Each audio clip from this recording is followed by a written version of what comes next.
सुप्रभात बच्चों। आज की कक्षा में आपका स्वागत है। एक सुविचार से कक्षा आरंभ करेंगे। सुविचार है, दुख को सहने वाला जीवन जीने की कला सीख जाता है। इस संसार में हर एक इंसान के जीवन में सुख और दुख दोनों आते हैं। कई बार दुख इंसान को तोड़ देता है, इसलिए दुख आने पर इंसान धीरज खो देता है, अधीर हो जाता है। परंतु सच्चाई तो यही है कि जो इंसान दुख को सहना सीख जाता है वह जीवन जीने की कला सीख जाता है, क्योंकि दुख को सहने वाला हर कठिन परीक्षा में उत्तीर्ण होता है। उसे कोई भी दुख हरा नहीं सकता।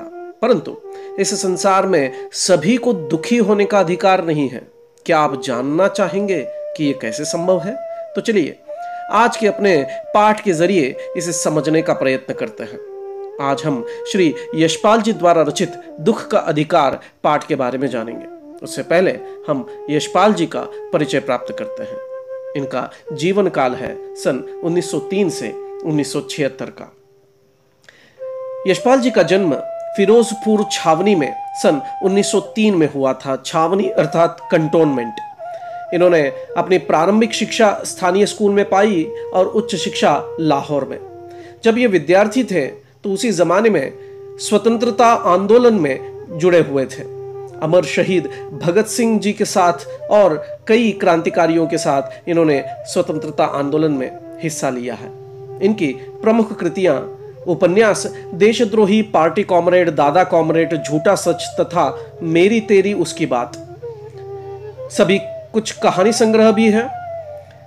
ज्ञानदान, तर्क का तूफान, पिंजरे की उड़ान, फूलों का कुर्ता, उत्तराधिकारी और एक आत्मकथा भी इन्होंने लिखी है, सिंहावलोकन।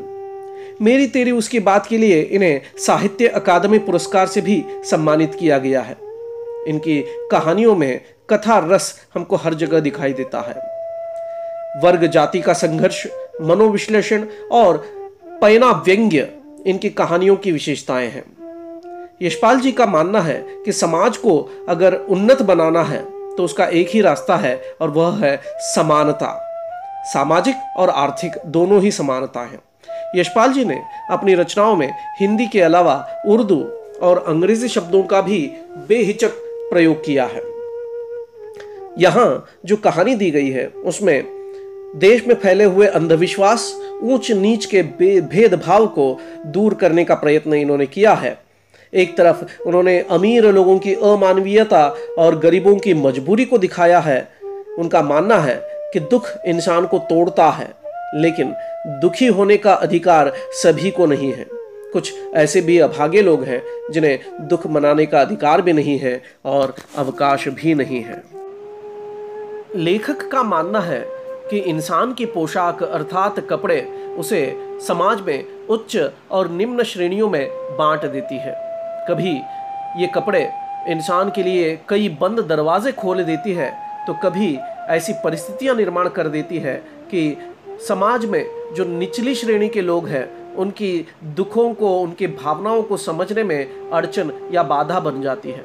ठीक उसी तरह जैसे कटी हुई पतंग को हवा नीचे गिरने नहीं देती, उसी तरह हमारे कपड़े भी हमें नीचे झुकने से रोक देते हैं।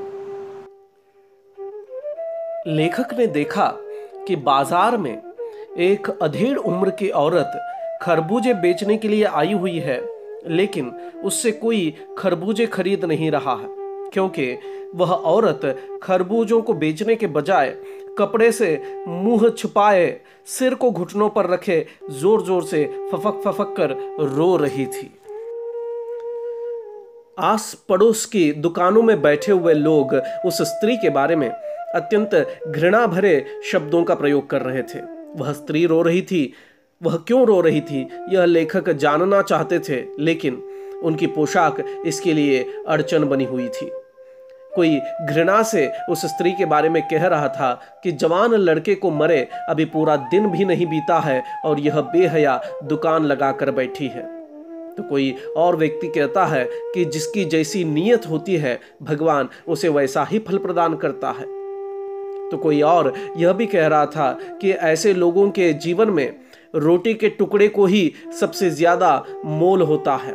उनके लिए बेटा बेटी, पति पत्नी, धर्म, ईमान, यह सब केवल रोटी का टुकड़ा होता है। कोई और इनके जीवन में कोई मायने नहीं रखता है।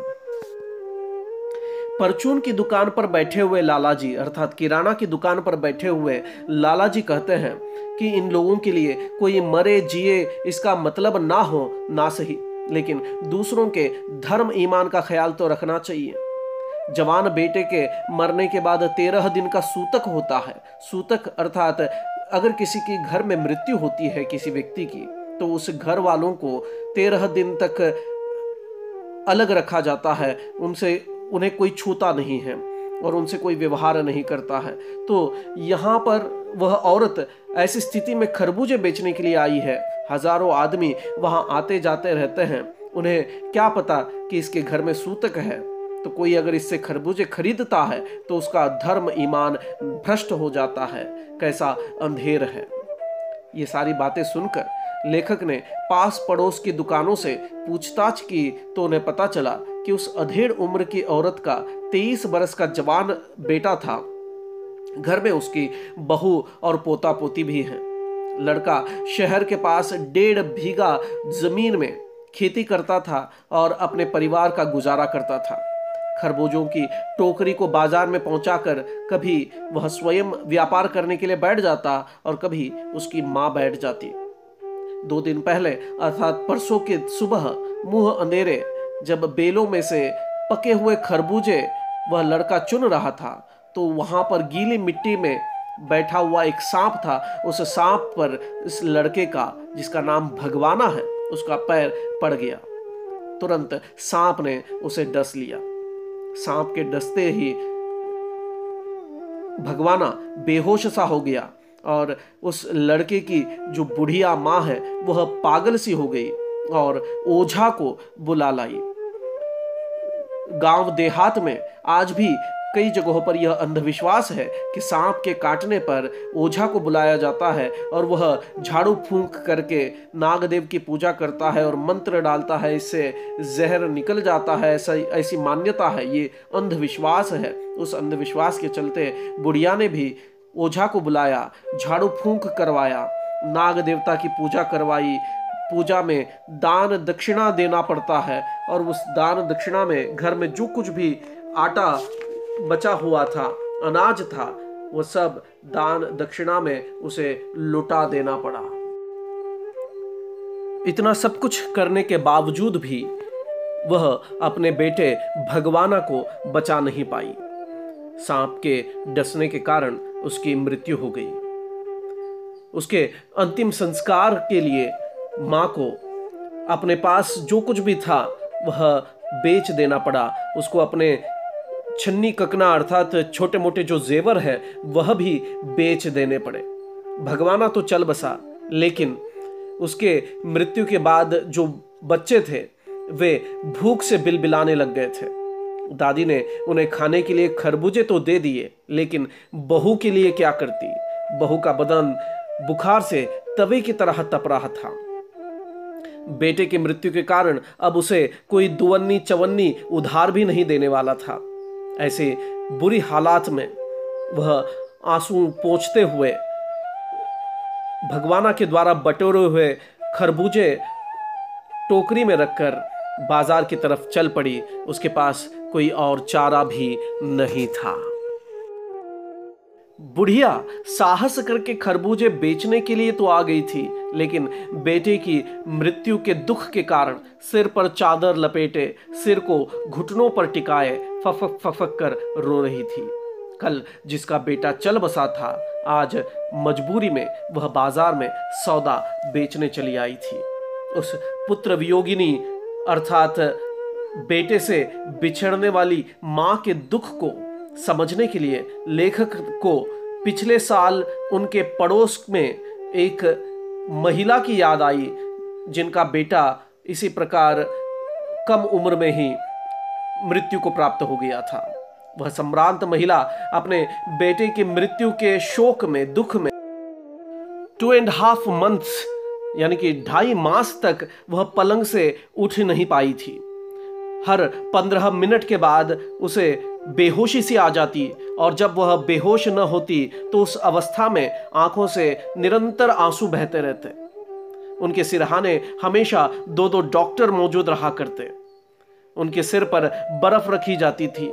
शहर भर में जितने भी लोग थे वे इस पुत्र शोक को देखकर, उस मां के दुख को देखकर पिघल गए थे, द्रवित हो उठे थे।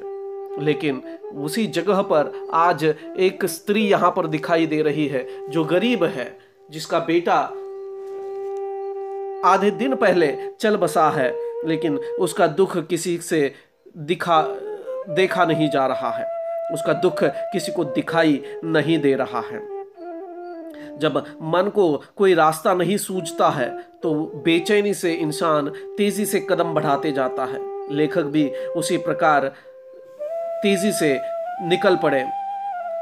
रास्ते में ठोकर खाते हुए वे चल रहे थे और मन ही मन सोच रहे थे कि शोक करने, गम मनाने के लिए, अर्थात दुख को व्यक्त करने के लिए, दुख को सहने के लिए सहूलियत भी चाहिए और दुखी होने का एक अधिकार भी चाहिए। यहाँ एक बूढ़ी औरत है जो गरीब है, उसे अपने दुख को मनाने का ना अधिकार है ना ही अवकाश है, क्योंकि उसके सामने मजबूरी है अपने पोतों के, अपने बहू के जीवन को आगे बढ़ाने की। इस प्रकार कुछ ऐसे लोग होते हैं जो दुखी होते हैं, लेकिन दुनिया को उनके दुख दिखाई नहीं देते, बल्कि लोग ताने मार कर ऐसे लोगों को और भी घायल कर देते हैं। तो समाज में ऐसी विडंबनाएं हमको दिखाई देती है। ऐसी विडंबनाओं का मिटना बहुत ज़रूरी है। जब ऐसा होगा तभी हमारा समाज सुधर सकता है, उन्नत बन सकता है। आशा है आपको पाठ समझ में आया होगा और पाठ की सीख भी समझ में आई होगी। धन्यवाद।